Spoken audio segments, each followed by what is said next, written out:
में सफर करना और घर में खाना पकाना और भी महंगा हो गया है। जी आपने ठीक सुना, आज से डीजल, पेट्रोल और गैस सिलेंडर की कीमतों में इजाफा हुआ है। पेट्रोल में 80 पैसे, डीजल में 78 पैसे और गैस सिलेंडर में 50 रुपए का इजाफा हुआ है, जिसके बाद पेट्रोल पंप पर लोगों की भीड़ नजर आ रही। तो एक बार फिर पेट्रोल, डीजल और गैस सिलेंडर की कीमतें बढ़ गई हैं। पेट्रोल 80 पैसे फी लीटर और डीजल में 78 पैसे फी लीटर का इजाफा हुआ है। वहीं गैस सिलेंडर में 50 रुपए का इजाफा हुआ है और इसके बाद लोगों की पेट्रोल पंप पर लंबी कतारें नजर आने लगी। ये बड़ा अपडेट आप देख रहे हैं इस वक्त।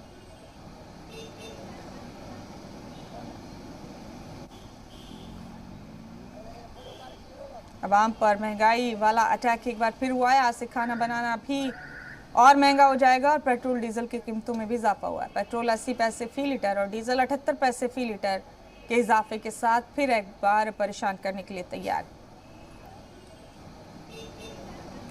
आवाम पर महंगाई की मार फिर एक बार पड़ी है और आपको ये भी बता दें कि गैस सिलेंडर 50 रुपए महंगा हो गया है।